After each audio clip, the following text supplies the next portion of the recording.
Hello everyone, मैं हूं आपका फ्रेंड एडवोकेट गितेश चंद्रा और आज मैं आपके लिए एक बहुत ही इंपॉर्टेंट टॉपिक पे वीडियो लेकर के आया हूं। तो इस वीडियो को अगर आप लगातार देखेंगे तो बहुत कुछ जान पाएंगे, बहुत कुछ समझ पाएंगे। दोस्तों, आज मैं बात करने वाला हूं चेक बाउंस के केस को लेकर के। दोस्तों, ये केस अक्सर जो है कोर्ट में आपने देखा होगा, कई लोग चेक बाउंस का मुकदमा भी लड़ रहे होंगे, कई लोग कंप्लेनेंट होंगे यानी कि शिकायतकर्ता होंगे जिन्होंने चेक बाउंस का केस जो है वो फाइल किया हुआ है। तो दोस्तों, ये वीडियो बहुत इंपॉर्टेंट है और इसमें कर्नाटक हाई कोर्ट ने एक बहुत बड़ी बात जो है वो चेक बाउंस को लेकर के कही है। चेक बाउंस के मामले में कर्नाटक हाई कोर्ट ने कहा है कि इस तरह के मामलों में जो भी व्यक्ति समझौता करके समझौता को नहीं मानते हैं उनके ऊपर जो है कड़ी कार्रवाई करनी चाहिए और इसे आपराधिक जो है इसमें आपराधिक सेक्शंस जो हैं उन्हें जोड़ना चाहिए।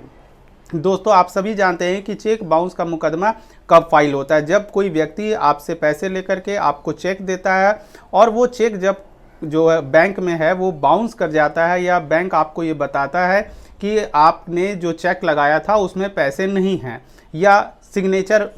सही नहीं है या फिर वो उस चेक को जो है पहले से बंद करवा दिया गया है, इस खाते को बंद करवा दिया गया, तो किसी भी कंडीशन में आपको पैसे जब नहीं मिलते हैं तब आप चेक बाउंस का मुकदमा दर्ज करते हैं। दोस्तों, जो भी व्यक्ति चेक बाउंस का मुकदमा जिन्होंने दर्ज किया हुआ है वो जानते हैं कि इसकी प्रक्रिया जो है वो कितनी लंबी हो जाती है। हालांकि सुप्रीम कोर्ट समय समय पे बोल रहा है कि चेक बाउंस के केसों को जल्द से जल्द निपटाया जाए, लेकिन दोस्तों कई ऐसे फर्जी व्यक्ति होते हैं जो कि इस केस को लंबा जो है वो खींचते चले जाते हैं। दोस्तों, आप सभी व्यक्ति जो भी चेक बाउंस का मुकदमा लड़ रहे हो यानी कि जो कंप्लेनेंट हों, जो शिकायतकर्ता होंगे, वो जानते होंगे कि चेक बाउंस के मामले में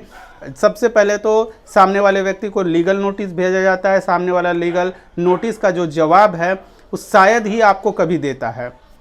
उसके बाद आपको केस फाइल करना पड़ता है। केस फाइल करने के बाद जब तक एक्यूज्ड जो कि इस केस में एक्यूज्ड है, जिस व्यक्ति ने आपको चेक दिया है, उसे वो कोर्ट में तब तक प्रेजेंट नहीं होता है जब तक कि उसके ऊपर जो है NBW इशू यानी कि नॉन अवेलेबल वारंट जब तक इशू नहीं हो जाता है तब तक वो व्यक्ति कोर्ट के सामने आता ही नहीं है। दोस्तों, आपको मैं ये भी बता दूं कि चेक बाउंस का जो केस है NI एक्ट जो है वो 138 का जो चेक बाउंस का मुकदमा दर्ज होता है ये नॉन बेलेबल सेक्शंस है, जिसके कारण लोग जो हैं इसे बहुत आसानी से ले रहे हैं। लोग समझते हैं कि इस केस में जब तक NBW नहीं हो जाता है, पुलिस जब तक हमें ढूंढती हुई नहीं आती है तब तक जो है हम कोर्ट में नहीं जाएंगे, और होता भी यही है, प्रैक्टिकल भी यही होता है। अक्सर कोर्ट में देखा गया जब तक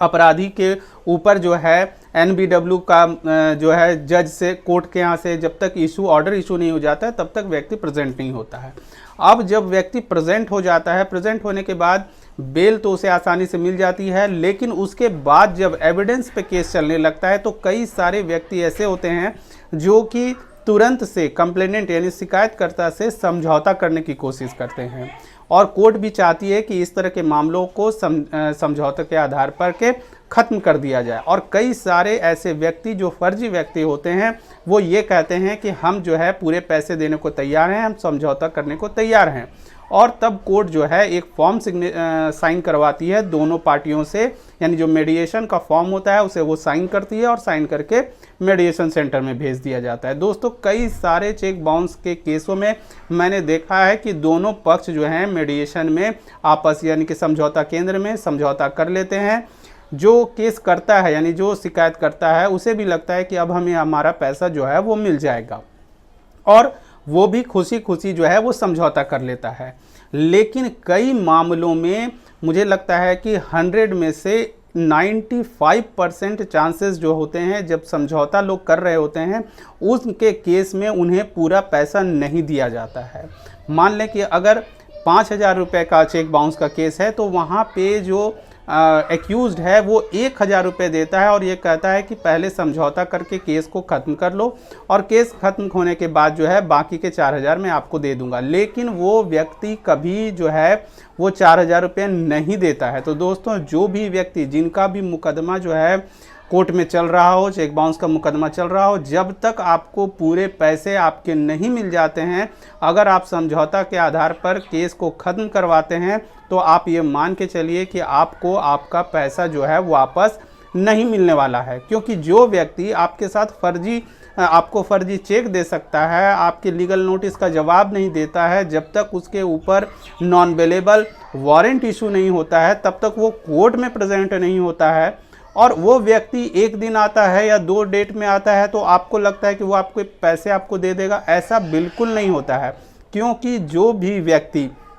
सही व्यक्ति हैं, जो कि जिनका इंटेंशन गलत नहीं है, वो जब समझौते के वक्त में ही पूरा पैसा दे देते हैं। लेकिन जो इस तरह के फर्जी व्यक्ति होते हैं और जो कंप्लेनेंट यानी कि शिकायतकर्ता भी जो हैं, वो भी अच्छे तरीके से जानते हैं कि सामने वाले व्यक्ति ने जिसने मुझे चेक दिया है वो किस नेचर का है। तो ऐसा नहीं है कि वो व्यक्ति कोर्ट आता है तो उसका स्वभाव बदल जाता है, उसका स्वभाव कभी नहीं बदलता है। आप सभी को मैं बता दूं कि इस तरह के केस में अगर आप समझौते के आधार पर केस को ख़त्म कर लेते हैं तो आपको आपका बचा हुआ पैसा कभी भी नहीं मिलेगा। दोस्तों, मैं अभी फ़िलहाल एक केस लड़ रहा हूं, उसमें ये चेक बाउंस का ही है। उसमें सामने वाली पार्टी ने 18 लाख रुपए में कॉम्प्रोमाइज़ कर लिया। कॉम्प्रोमाइज़ करने के बाद मेडिएशन सेंटर में उन्होंने बतौर ये भी बताया कि मैं पैसे जो है इंस्टॉलमेंट में कैसे कैसे दूंगा, लेकिन उस व्यक्ति ने आज तक 1 रुपया भी कंप्लेनेंट को नहीं दिया और वो वहाँ से लापता हो गया है,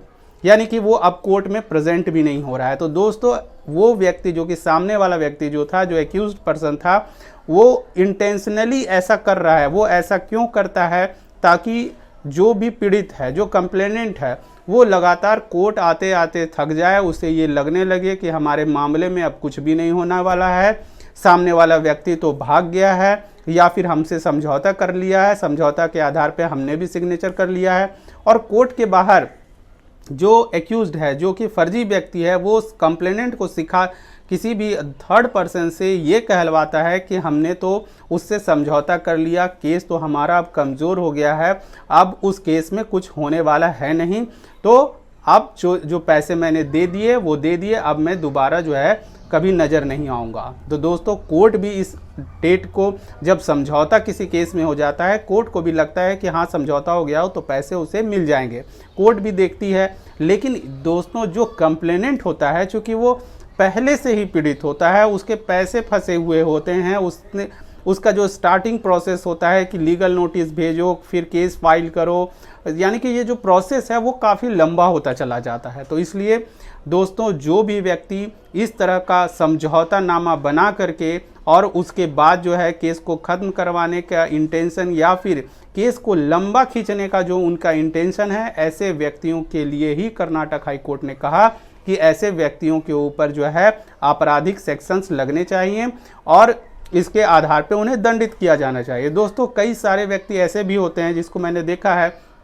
कि वो एग्रीमेंट बनवाने को तैयार हो जाते हैं, स्टैम्प पेपर पे एग्रीमेंट बना लेते हैं कि हाँ आज मैं आपको कुछ पैसे दे रहा हूँ और बाकी के पैसे मैं आपको दे दूँगा। लेकिन जब एविडेंस चल रहा होता है, एविडेंस के दौरान में सामने वाला व्यक्ति भी सोचता है कि केस ख़त्म होगा तभी ये व्यक्ति हमें पैसा देगा, तो वो वहाँ पर जो है उसने केस को जो है बहुत ही आसानी से लेता है और सामने वाला व्यक्ति जो कि फर्जी व्यक्ति है वो इसका फ़ायदा उठाता है। और बाद में वही व्यक्ति जो एक्यूज्ड पर्सन है, जब उसे कोर्ट से सज़ा हो जाती है कि तुम पूरे पैसे दो प्लस फाइन दो, तब वो व्यक्ति क्रिमिनल रिवीजन में जाता है कि हमारे साथ ये गलत हुआ है। कई सारे व्यक्ति जो हैं ऐसा काम करते हैं, कई केस में मैंने देखा है चेक बाउंस के केस में कि इस तरह का काम लोग करते हैं। तो दोस्तों, मैं आप सभी व्यक्ति, जो भी व्यक्ति आपने किसी व्यक्ति से पैसे लिए और पैसे लेने के बाद आपके ऊपर चेक बाउंस का मुकदमा चला, मुकदमा चलने के बाद आपने एग्रीमेंट भी बनवा लिया कि हाँ मैं पैसे दे दूंगा, और बाद में आपको कोर्ट से, जिस कोर्ट में आपका केस चल रहा है, वहाँ आपको सज़ा हो जाती है और आप फिर क्रिमिनल रिवीजन में आप आगे चले जाते हैं और आपको लगता है कि जो सेशन कोर्ट में हमारा केस हमने फाइल किया है, क्रिमिनल रिवीजन हमने फाइल किया है, वहाँ पे हमें जो है सज़ा माफ़ कर दी जाएगी। तो ऐसी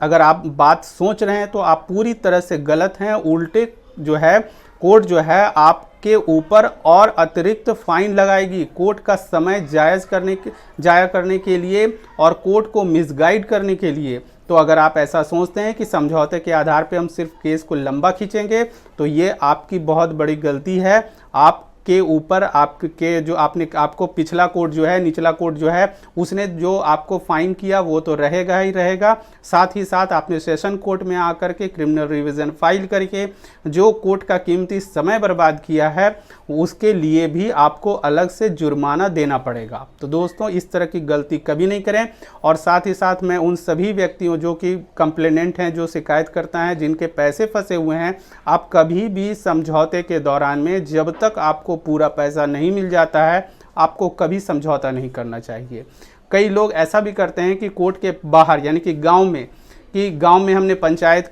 के आधार पे जो है हमने समझौता कर लिया है, हमें केस नहीं लड़ना। कई लोगों को ऐसे भी बेवकूफ़ बनाया जाता है। गांव में पंचायत करके पंचायत वाले ये कहते हैं कि हाँ तुम भी अब केस को वापस ले लो। सामने वाला जो कंप्लेनेंट है वो आके कोर्ट में बोलता है कि हमें केस वापस लेना है, हम लोगों का समझौता हो गया। कैसे समझौता हुआ? तो गाँव में पंचायत के आधार पर समझौता हो गया। तो कोर्ट को भी लगता है कि नहीं, दोनों पक्ष अगर सहमत हैं, कंप्लेनेंट ही केस लड़ना नहीं चाह रहा है तो केस को लंबा खींचा नहीं जा सकता है, यानी कि केस को आगे बढ़ाया नहीं जा सकता है।